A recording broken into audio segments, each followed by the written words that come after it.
विवान 25 साल का पत्रकार। वो भैरवपुर गांव आया है पुरानी दास्तां की जांच करने। दुर्गा हवेली, यह इस हवेली का नाम है। गांव के लोग कहते हैं इसमें एक राज दफन है। मैं उसी राज से पर्दा हटाने आया हूं। आइए चले इस हवेली के अंदर राज को पता करने। विवान हवेली के एक कमरे में जाकर बैठ जाता है, मगर उसे कुछ महसूस हुआ। उसे लगा जैसे किसी ने उसे आवाज दी हो। विवान चौंक के खड़ा हो गया और पूछा, कौन? विवान दोबारा बैठ गया और वीडियो रिकॉर्ड करने लगा। तभी उसे लगा जैसे फिर किसी ने आवाज दी, मगर इस बार खिड़की हिलती है, दरवाजा अपने आप खुल जाता है, कैमरे की रिकॉर्डिंग हिलती है, धुंधली परछाई गुजरती है। विवान डर से पूछता है, कौन है वहां? सामने आओ। विवान से बर्दाश्त नहीं हुआ और वो नीचे आ जाता है। तभी उसे एक डायरी मिलती है और वो पढ़ने लगता है। उसमें लिखा था, मेरी कहानी। मैं भैरवपुर की राजकुमारी वैदेही। मैं अपने परिवार के साथ बहुत खुश थी। माँ पापा, मैं, मेरे भाई बहन सब बहुत खुशहाल जीवन जी रहे थे। कहने को मैं भी बहुत खुश थी, मगर एक बात मुझे भीतर ही भीतर बहुत सताती थी। एक साया जो मुझे हर वक्त सताता था। पता नहीं वो कौन था, कहाँ से आता था, पर उसकी ठंडी परछाई हमेशा मेरे पीछे मंडराती रहती थी। लेकिन मैं जब भी किसी को वह साया दिखाने की कोशिश करती, वह गायब हो जाता। सब कहते होंगे, यह तुम्हारा वहम होगा, मगर मैं जानती हूँ कि कुछ तो है जो मेरे पीछे पड़ा है। इसके बाद भी मैं खुद को संभाल कर खुश रहने की कोशिश करती रही। लेकिन एक दिन मेरी जिंदगी में ऐसा सैलाब आया जिसने सब कुछ बदल दिया। पापा की तबीयत अचानक बिगड़ गई और उनका देहांत हो गया। इस गम को सह भी नहीं पाई थी कि माँ भी हमें छोड़कर चल बसी। अब मेरे छोटे भाई बहनों की सारी जिम्मेदारी मेरे कंधों पर आ गई। इतनी मुसीबतें कम नहीं थी कि कुछ दिन बाद एक और हादसा हो गया।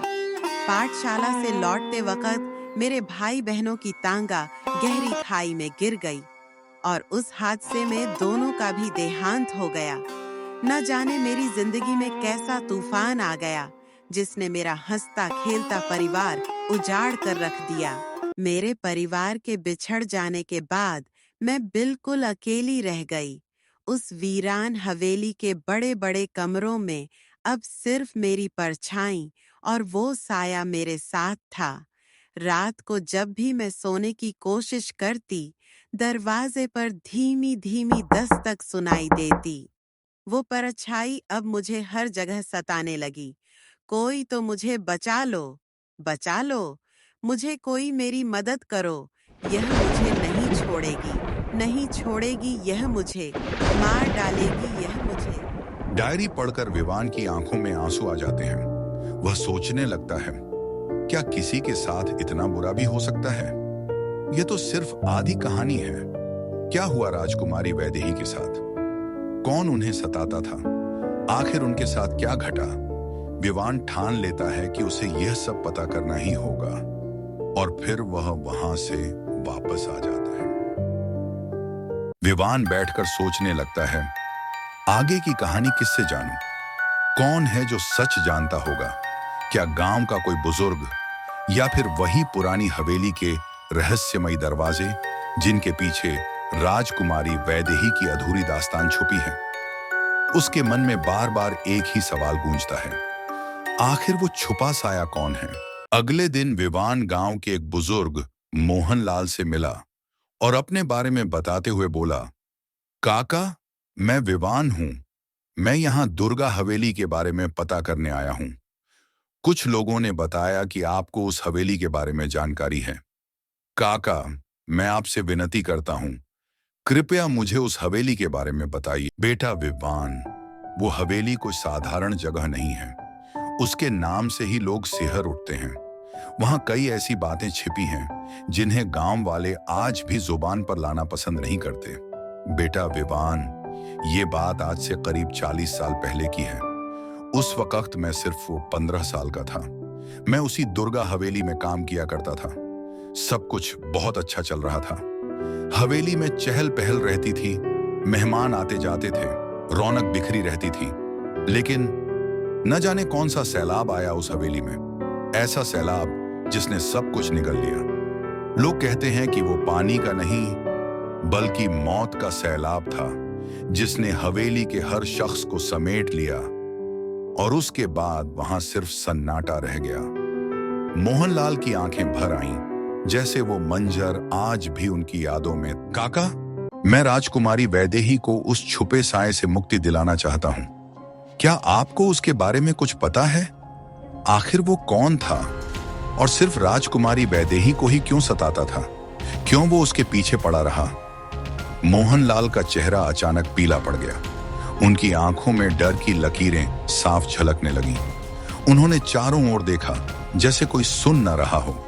फिर धीरे धीरे बोले, बेटा, उस साए का नाम लेना भी इस गांव में मनाही है। लोग मानते हैं कि उसका जिक्र करने से भी वो पास आ जाता है। लेकिन तूने पूछा है तो मैं सच बता दूं, वो साया दरअसल कोई और नहीं बल्कि हवेली का ही एक पुराना राज था। वो हर किसी को नहीं सताता था, लेकिन राजकुमारी वैदेही उसकी नजरों से बच नहीं पाई, क्योंकि उस साए का रिश्ता उसकी अधूरी चाहत से जुड़ा था। मोहनलाल ने गहरी सांस ली, मानो उनकी बातों का बोझ सीने पर भारी हो गया हो। विवान मोहनलाल की बातों को सुनकर गहरी सोच में डूब गया। काका, चाहे कुछ भी हो जाए, मैं उस साए को हराकर राजकुमारी वैदेही को मुक्ति दिलाऊंगा। बेटा, अगर तूने सच में ये प्रण लिया है, जाओ बेटा, लेकिन सावधान रहना, क्योंकि वो तो आत्मा है और तू इंसान। लेकिन कहानी यहीं खत्म नहीं हुई। क्या विवान सच में राजकुमारी वैदेही को बचा पाएगा? क्या वो उस खौफनाक आत्मा से लड़ पाएगा, या फिर हवेली का अंधेरा उसे भी अपनी गिरफ्त में ले लेगा? इसका जवाब मिलेगा अगले पार्ट में। तो दोस्तों, अगर आप जानना चाहते हैं आगे क्या होगा, लाइक करें, कमेंट करें और चैनल को सब्सक्राइब करना बिल्कुल ना भूलें।